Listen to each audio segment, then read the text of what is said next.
আসসালামু আলাইকুম প্রিয় শিক্ষার্থীরা। বাংলা দ্বিতীয় পরীক্ষা আসলে আমরা প্রতিবেদন নিয়ে টেনশনে পড়ে যাই যে প্রতিবেদন মানেই কঠিন একটা কিছু। প্রতিবেদন কত কঠিন করে লিখতে হয়, কত কিছু লিখতে হয়, তারপরে প্রতিবেদনে গিয়ে ফুল নাম্বার পাওয়া যায়। তবে আমি তোমাদেরকে বলবো যে প্রতিবেদন লেখা একেবারে ইজি, শুধুমাত্র ফরম্যাটটা শিখে রাখো। কারণ কি, প্রতিবেদন শিক্ষার্থীদের বাংলা দ্বিতীয় পরীক্ষার হলে প্রতিবেদনটাই তাদের প্রথম পছন্দ হয়। সহজভাবে, সহজ ভাষায় আমাদের আশেপাশে যে সমস্ত সামঞ্জস্যিক জিনিসপত্র আছে, অর্থাৎ আমরা যদি প্রতিবেদন নাও পড়ে যাই, বিষয়বস্তু সম্পর্কে আশেপাশে একটু তাকালেই এখান থেকে কিন্তু আমরা ধারণা পাই। কারণ প্রতিবেদনটা সাধারণত আমাদের দৈনন্দিন জীবনের সাথে এই প্রতিবেদনটা একটা সংস্পর্শ থাকে। আমাদের দৈনন্দিন জীবন থেকেই একটা শিরোনাম দিয়ে দেওয়া হয় এবং এই শিরোনামের উপর আমাকে একটা প্রতিবেদন লিখতে হয়। এখন আজকে যেই প্রতিবেদনটা তোমাদের সামনে আছে, এই একটা মাত্র ফরম্যাট দিয়ে আমি তোমাদের প্রতিবেদন শিখিয়ে দেবো এবং তোমাদের অন্যান্য কোনো প্রতিবেদন পড়তে হবে না। শুধুমাত্র ফরম্যাটটা শিখে রাখো। যে কোনো প্রতিবেদন যেখান থেকে আসুক, তোমার কমন না পড়লেও তুমি সহজে প্রতিবেদনটা লিখতে পারবে।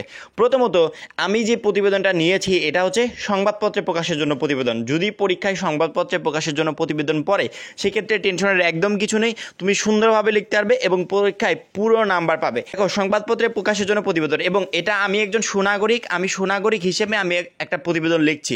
এখন প্রতিবেদন লেখার সময় আমরা যেমন আবেদনপত্র লিখি, ঠিক সেম একইভাবে আবেদনপত্রের মতো করে উপরের কাঠামোটা আমাদেরকে লিখতে হয়। যেমন প্রথমে তারিখ লিখতে হয়, তারপরে বরাবর, যেমন আমরা দরখাস্ত লিখি না, ওই এক সেম ওরকমই পরবর্তীতে বরাবর লিখেছি। তারপরে সম্পাদক, অর্থাৎ আমরা দরখাস্ত লেখার ক্ষেত্রে আমরা শিক্ষক দিই, প্রধান শিক্ষক দিয়ে বা আদার্স কিছু দিই, কিন্তু এখানে সম্পাদক দিতে হবে। কারণ কি, পত্রিকার যিনি হেড, অর্থাৎ যার কাছে আমি এটা প্রেরণ করছি, সম্পাদকের কাছে, এই জন্য আমি সম্পাদক দিয়েছি। এখন সম্পাদক তিনি কোন পত্রিকার সম্পাদক, এখানে আমি প্রথম আলো দিয়েছি। তোমরা চাইলে অন্যান্য যে কোনো পত্রিকা দিতে পারো।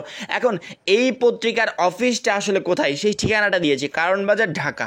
এখন বিষয় সবচেয়ে গুরুত্বপূর্ণ, যেটা বিষয় না দিলে কিন্তু চলবে না, বিষয় দিতে হবে। এটা পুরো উপরের যে ফরম্যাটটা, এটা পুরো দরখাস্তের মতো করে। বিষয় হচ্ছে দ্রব্যমূল্যের ঊর্ধ্বগতি বিষয়ক প্রতিবেদন প্রসঙ্গে, অর্থাৎ দ্রব্যমূল্যের ঊর্ধ্বগতি বিষয়ক আমাকে একটা প্রতিবেদন তৈরি করতে বলা হয়েছে, এই জন্য আমি প্রতিবেদন তৈরি করছি। এই জন্য বিষয় দিয়েছি দ্রব্যমূল্যের ঊর্ধ্বগতি বিষয়ক প্রতিবেদন প্রসঙ্গে। যদি তোমার পরীক্ষার প্রশ্নতে অন্যান্য কিছু থাকে, তুমি সেইটা সুন্দরভাবে এখানে বিষয়ে তুলে দিবে। এখন আসি মূল কথায়। এইখানে ছোট্ট করে 1 লাইনে বা 2 লাইনে ছোট্ট করে তোমাকে একটা লেখা লিখতে হবে যে তুমি যে প্রতিবেদনটা লিখছো, অর্থাৎ তুমি একজন সুনাগরিক, তুমি প্রতিবেদনটা লিখছো কার কাছে, সম্পাদক বরাবর।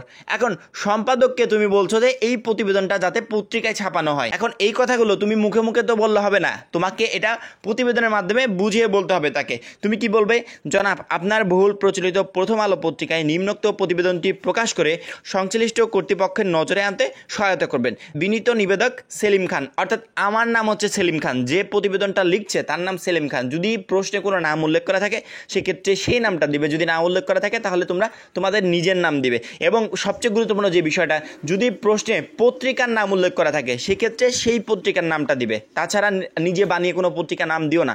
যদি পত্রিকার নাম উল্লেখ করা না থাকে, সেক্ষেত্রে তোমার মতো করে একটা পত্রিকার নাম তুমি দিয়ে দিবে। আশা করি এই বিষয়টুকু, এই ফরম্যাটটা তো সবাই বুঝতে পেরেছো। এই ফরম্যাটটাই হচ্ছে মেইন ফরম্যাট। তার পরবর্তীতে এগুলো সমস্ত কিছু বানিয়ে লিখতে হয়। এখানে কোনো আদার্স কোনো মুখস্থ করার কিছু নাই, কোনো কিছু নাই। তোমাকে শুধুমাত্র উপরের এই ফরম্যাটটুক শিখে যেতে হবে, তাহলে তুমি যে কোনো প্রতিবেদন লিখতে পারবে। তো চেয়েছে দ্রব্যমূল্যের ঊর্ধ্বগতি বিষয়ক এবং বা তার প্রতিকার বিষয়ক আমাকে একটা প্রতিবেদন লিখতে বলা হয়েছে, এই জন্য প্রথম ফরম্যাট আমার শেষ। এখন আসি মূল কথায়, দ্রব্যমূল্যের ঊর্ধ্বগতি ও তার প্রতিকার। আমি এখানে শিরোনাম দিয়েছি। এখন এই শিরোনামটা আমার একটু সাইডে হয়ে গেছে। তোমরা চাইলে এই শিরোনামটা একটু টেনে মাঝখানে দিয়ে দিবে। মাঝখানে দেওয়ার পরে লেখা শুরু করবে। এখন তুমি কি লিখবে, লেখাটা হচ্ছে দ্রব্যমূল্যের ঊর্ধ্বগতি ও তার প্রতিকার। অর্থাৎ আমরা যে আমাদের আশেপাশে, আমরা কিন্তু বর্তমানে এই সমস্যাটা ফেস করছি। কারণ বাজারের যে জিনিসপত্রের দাম, তাতে যারা মধ্যবিত্ত বা নিম্নবিত্ত, তাদের কিন্তু শাকসবজি কিনে খাওয়া বা বাজার করে খাওয়া, এটা কিন্তু খুবই কষ্টকর হয়ে গেছে। কারণ কি, আমাদের যে নিম্ন আয়, অর্থাৎ তাদের বেতন বাড়েনি ঠিকই, কিন্তু সমস্ত জিনিসপত্রের দাম বেড়ে গেছে। তুমি যদি গরিব ফ্যামিলির একটা সন্তান হয়ে থাকো বা মধ্যবিত্ত বা নিম্নবিত্ত ফ্যামিলির একটা সন্তান হয়ে থাকো, তোমার বাবা বাজার করতে গিয়ে যে সমস্ত প্রবলেমগুলো ফেস করছে বা তোমরা যেই প্রবলেমগুলো ফেস করছো অতিরিক্ত দাম বাড়ার কারণে, এইগুলোই তুলে ধরবে। আদার্স কোনো মুখস্থ করার কিছু নেই, বানিয়ে লেখা আছে সুন্দরভাবে।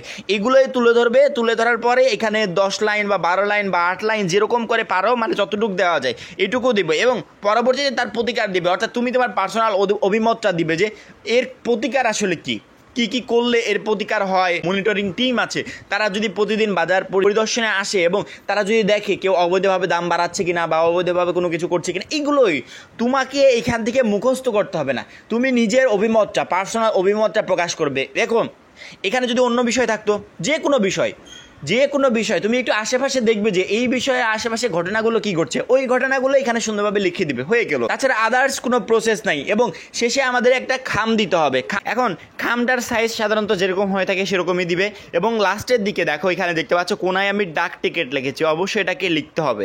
প্রথমত প্রেরক এবং প্রাপক, অর্থাৎ প্রেরকে হচ্ছে আমি যেহেতু প্রেরণ করছি প্রতিবেদনটা, এই জন্য এখানে সমস্ত কিছু আমার ঠিকানা হবে। এবং প্রাপক অর্থাৎ এই প্রতিবেদনটা যে পাবে তার ঠিকানা হবে। পাবে হচ্ছে ওই যে সম্পাদক, প্রথম আলোর যে সম্পাদক, আর আমি তার কাছে পাঠাচ্ছি, আমার ঠিকানা প্রথমে প্রেরকে এখানে দিয়ে দেবো। প্রেরক প্রাপক, আমি হচ্ছি সেলিম খান, এই জন্য আমার নামটা দিয়েছি। যে পাবে সে হচ্ছে সম্পাদক দিয়েছি। তারপরে এখানে আমার অ্যাড্রেসটা দিয়েছি, 87 সেলিম রোড, ঢাকা 1107। এটা আমি বানিয়ে লিখেছি, তোমাদের যদি প্রশ্নে উল্লেখ করা থাকে সেটা দিবে, আর না থাকলে তোমরা বানিয়ে লিখবে। সম্পাদকের ঠিকানা হচ্ছে প্রথম আলো, কারওয়ান বাজার, ঢাকা। হয়ে গেল, জাস্ট এইটা হয়ে গেল।